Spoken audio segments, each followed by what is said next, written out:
în Chișinău, aici. Vreau să mulțumesc în legături foarte bune pe segmentul economic între întruniri. Imediat după partea plenară vom... Și de aici, din Republica Moldova, dar în special cehă, și pentru mine este o onoare să vă spun pe care le oferă Republica Moldova. Ideea generală ar fi... Salut din suflet desfășurarea forumului de afaceri moldo-ceh. Este un exemplu de facilitare de către factorul politic a cooperării economice.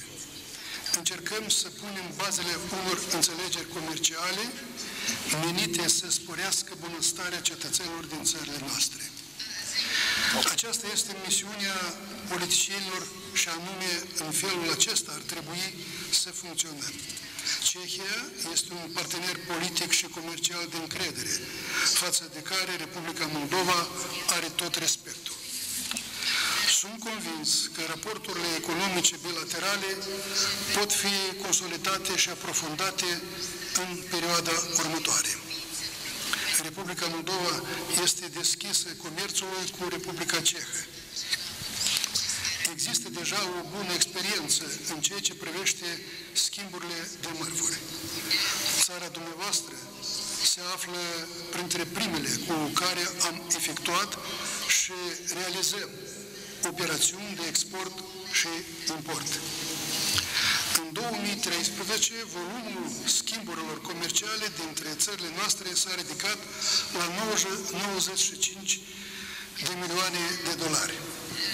Republica Cehă este unul dintre cei mai mari importatori din țările Uniunii Europene a vinurilor moldovenești.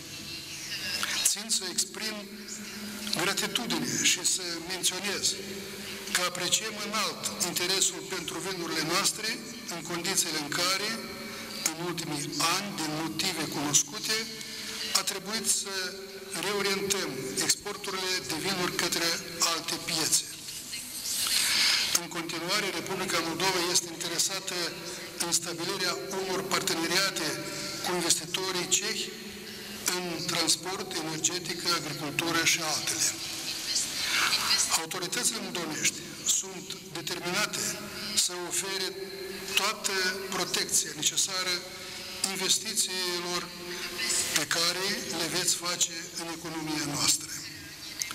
Doresc tuturor participanților o muncă fructuoasă în cadrul forumului, iar discuțiile pe care le veți purta astăzi să se materializeze în înțelegeri avantajoase și ferme pentru ambele părți. Istoria cooperării economice moldo-cehe este cu tradiții, lucru care ar trebui să ne dea curaj și speranță că vom reuși în realizarea planurilor de acum. La mai mult și la mai mare. Aceasta este urarea mea pentru oamenii de afaceri cehi și moldoveni în secolul 21. Vă mulțumesc! Și acum vom asculta...